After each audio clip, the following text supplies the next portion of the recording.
Leïla Chebbi, bonjour. Bonjour.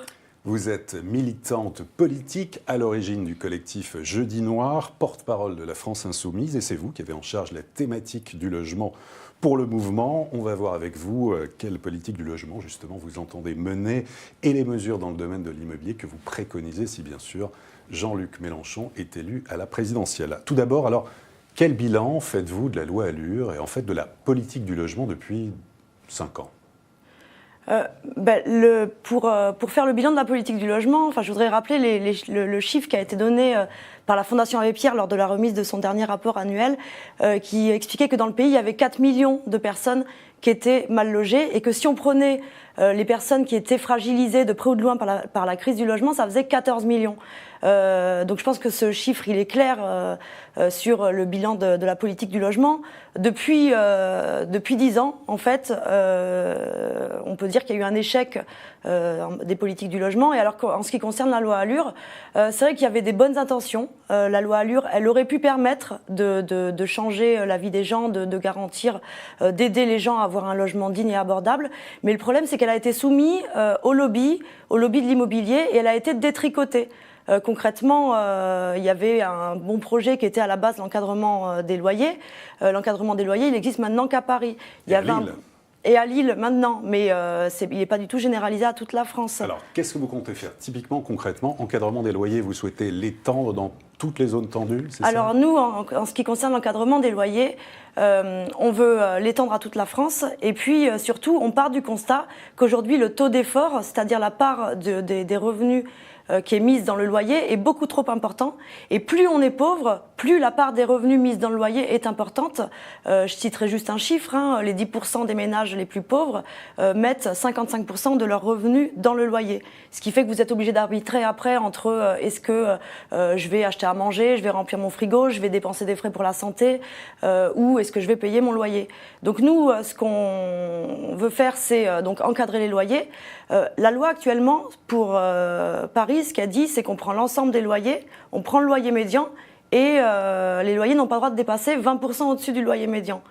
Nous, on considère que dans les zones tendues, comme par exemple à Paris, les loyers ont atteint déjà des niveaux qu'il faut baisser, ils sont trop élevés, il faut un encadrement à la baisse.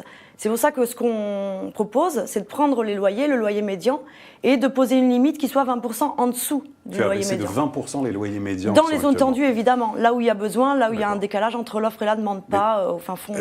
Est-ce qu'il n'y a pas un risque que les propriétaires bailleurs, certains petits propriétaires bailleurs, se disent, après tout, si on va en plus encadrer, baisser les loyers, mon complément de revenu, ma retraite, je peux aller voir ailleurs, ou je peux investir dans la location touristique saisonnière, Airbnb ou autre. Donc vous ne craignez pas ça ? En fait, le problème, c'est que justement, on a trop considéré au cours des dernières décennies le logement comme un bien marchand comme un autre, sur lequel on pouvait spéculer, sur lequel on pouvait se faire de l'argent.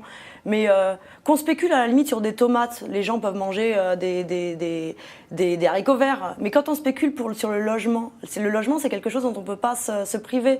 Le droit au logement, c'est ce qui permet d'accéder à tous les autres droits. C'est ce qui vous permet d'offrir un toit sur la tête de vos enfants et donc de leur permettre d'aller à l'école le lendemain. Ce qui vous permet de prendre une douche pour avoir un travail. Ça vous donne le droit à une bonne santé parce que vous avez un toit sur la tête. Et quand vous n'avez pas de problème de précarité énergétique.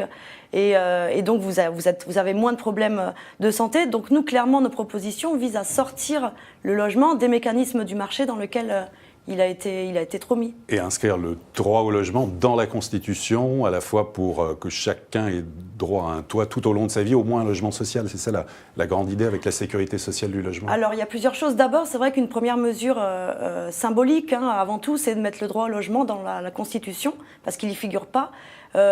Tout simplement pour qu'il soit au même niveau du droit de propriété, que le droit de propriété et que bien souvent le droit de rien faire de sa propriété. Nous, on ne souhaite pas exproprier les gens, c'est pas ça notre intention, mais ce qu'on souhaite, c'est que les gens qui ont des biens, les mettre en location, les remettre sur le marché, parce qu'on a trop créé une situation de pénurie qui fait qu'il y a beaucoup plus de demandes que d'offres, et c'est ce qui fait que ça fait monter les prix. Après, en ce qui concerne la sécurité sociale du logement, c'est le nom qu'on a donné à la garantie universelle des loyers. Qui n'a pas pu être mise en place par les équipes de François Hollande. Voilà, qui était dans le projet, dans les tiroirs de la loi Duflot, mais qui est resté au fin fond de ces tiroirs parce que, comme d'autres mesures du quinquennat Hollande, on a beaucoup écouté les lobbies immobiliers plus que l'intérêt général et les lobbies de locataires là, et les associations de mal logés.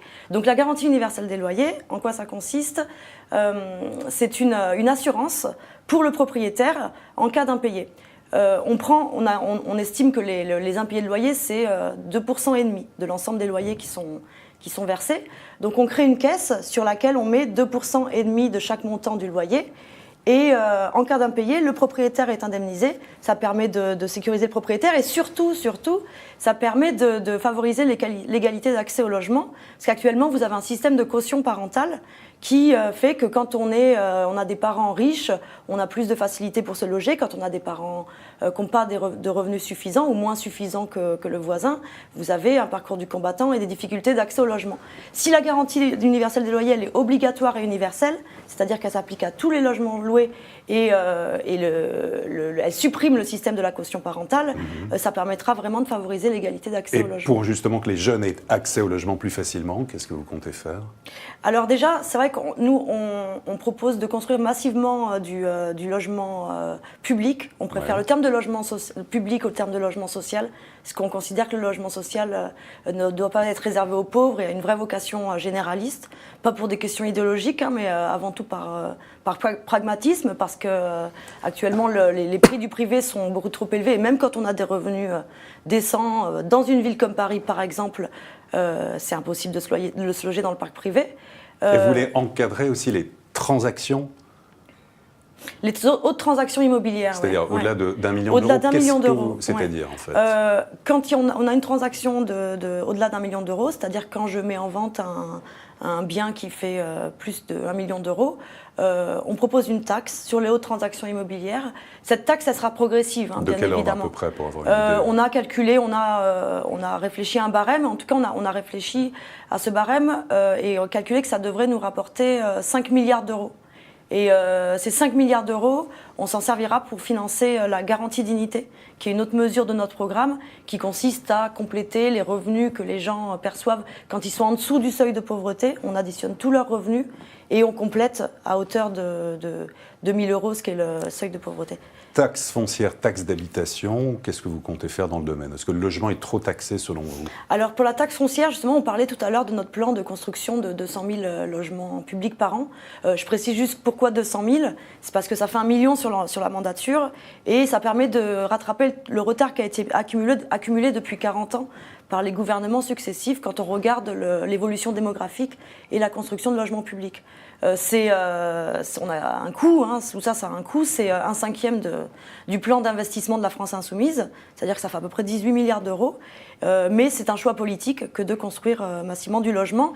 Mais ça a un coût, mais je voudrais juste préciser aussi que depuis 10 ans, alors là je mets dans le même sac le quinquennat Hollande et le quinquennat Sarkozy, on a opéré un transfert des aides à la pierre vers les aides à la personne ou les aides fiscales. Et ça n'a pas marché. Les dispositifs de type Pinel ont permis de construire du logement dans des zones où il n'y en avait pas forcément besoin. Ça, vous voulez le poursuivre ou pas? Ça, on veut l'arrêter. On veut récupérer tout cet argent.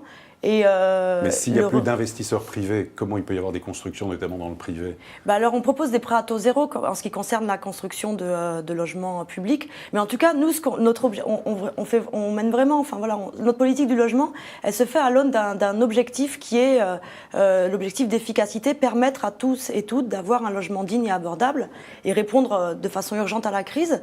Et les dispositifs de défiscalisation, c'est un échec. Ça a permis de construire du logement là où il n'y en avait pas besoin.